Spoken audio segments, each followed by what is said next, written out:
Hi viewers, இன்றைக்கி நம்ம பார்க்கக்கூடிய கதை காக்கை கூடு. குயில்கள் எப்போதும் கூடு கட்டாது, காக்கையோட கூட்டில் தான் முட்டையிடும். அதுபோல் இங்கே ஒரு பெரிய மரத்தில் ஒரு காக்கை கூடு இருந்துச்சு. அந்த கூட்டில் ஏற்கனவே காக்கை முட்டை 3 இருந்துச்சு. குயிலும் அதோட முட்டையை சேர்த்து காக்கை கூட்டில் போட்டுட்டு போயிடுச்சு. காக்காவும் எல்லா முட்டையும் சேர்த்து அடை வைத்து குஞ்சுகளை பொரித்து எடுத்துச்சு. சில நாள் கழிஞ்சிச்சு. குஞ்சுகள் சத்தம் கீச்சு கீச்சுன்னு வெளியே வர ஆரம்பிச்சு. கூட்டை தாண்டி காக்காவும் இறை தேடி போய் குஞ்சுகளை நல்லா இறை கொடுத்து வளர்த்துருச்சு. குஞ்சுகள் கொஞ்சம் கொஞ்சமாக பெருசாகிட்டே இருந்துச்சு. கீச்சு கீச்சு சத்தம்லாம் கொஞ்சம் சத்தம் மாற காக்கை குஞ்செல்லாம் கொஞ்சம் காக்காங்கிற சத்தமும், குயில் குஞ்சுக்கு மட்டும் கூங்கிற சத்தமும் லைட்டாக வெளியே வர ஆரம்பிச்சு. அப்பா அம்மா சாப்பாடு தேடி போன பிறகு குயில் குஞ்சுகள் கூட்டில் தனியாக தான் இருக்கும்.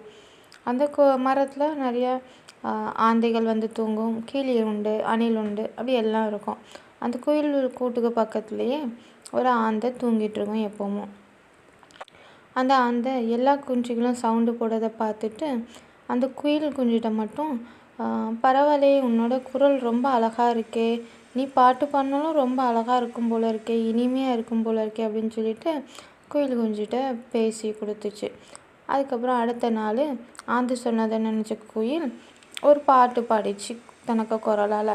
எல்லாரும் பாராட்டினாங்க. அணில், கிளி எல்லாம் பாராட்டிச்சு.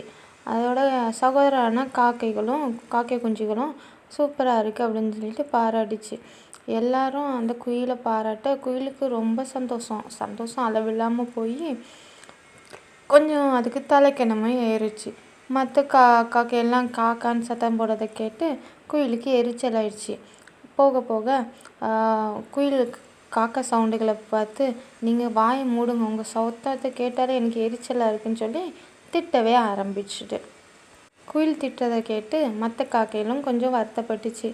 இருந்தாலும் குயில்கிட்ட, சகோதரரை, நம்மெல்லாம் ஒரே அண்ணன் தம்பி இல்லவா, நம்மளை இப்படி குறைச்சி பேசக்கூடாது, நம்ம எல்லாரும் ஒரே சகோதரர்கள், ஒரே குடும்பம், அதனால் எங்ககிட்ட கோச்சிக்காத, நீ நிஜமாட்டே நல்லா பாடுறதான், உனக்கு நிறைய திறமை இருக்குது அப்படின்னு காக்கை குஞ்சுகள் சொல்ல, குயில், நான் உங்களோட வித்தியாசமானவன், உங்களோட அழகாகவும் இருக்கேன், என் கண்ணை பாருங்கள் ரெட்டாக இருக்குது, என் குரலை பாருங்கள் எவ்வளோ இனிமையாக இருக்குது, எல்லோரும் என் குரலை கேட்டு பாராட்டுறாங்க, உங்கள் கூட இருக்கிறதுனால எனக்கு ரொம்ப அசிங்கமாக இருக்குது, எல்லாரும் வந்து இந்த காக்கை கூட்டு சவுண்டில் என் குயில் சவுண்டு வெளியே தெரியவே மாட்டுக்கு அப்படி என்னெல்லாமோ குயில் ரொம்ப எரிச்சலாட்டு காக்கை குஞ்சுகளை திட்டிகிட்டு இருந்துச்சு.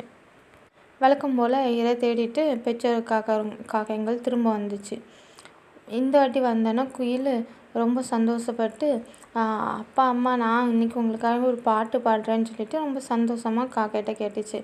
அந்த பெற்றோர் காக்கைகளும், ஓகே நீ பாடு கண்ணா அப்படின்னு சொல்ல, குயிலும் அதுக்கு குரலை சத்தம் போட்டு எழுப்பி ரொம்ப உற்சாகமாக பாட ஆரம்பிச்சிட்டு கூ கூ கூன்னு. இதை கேட்டோடனே காகங்களுக்கு சந்தேகம் வந்துட்டு, அடடா, அப்போ இவ்வளோ நாளும் நம்ம பிள்ளைன்னு சொல்லிட்டு ஒரு குயிலையாக வளர்த்தோம் அப்படின்னு சொல்லிட்டு காக்கைகளுக்கு ரொம்ப கோபம் வந்துடுச்சு. இந்த கூட்டில் குயில் இருக்கக்கூடாதுன்னு நினச்ச காக்கைகள் குயில் குஞ்சியை கொத்தியே வெளியே அனுப்பி விரட்டி விட்டுச்சு குயிலை. குயிலை தனக்கு குரல் நினச்சி கர்வமாக இருந்தது, அதாலேயே அது பெற்றோர்கள் விரட்டி அடிக்கப்பட்டன. பெற்றோர்களால் அந்த குயில் விரட்டி அடிக்கப்பட்டதை நினச்சி குயில் சோகமாட்டு வேறொரு மரத்தில் இருந்து வருத்தப்பட்டுட்டே இருந்துச்சு. எப்போவும் நம்ம வாழ்க்கையில் நம்ம பெற்றவங்கள ஒரு படி மேலேயும் நம்ம கூட இருக்கவங்கள நம்மளுக்கு சரிசமமாக நினச்சிட்டு நம்மளுடைய இருக்க இடத்த பெருமையாக நினச்சோன்னா நம்ம வாழ்க்கை எப்போவும் சந்தோஷமாக இருக்கும். பாய்.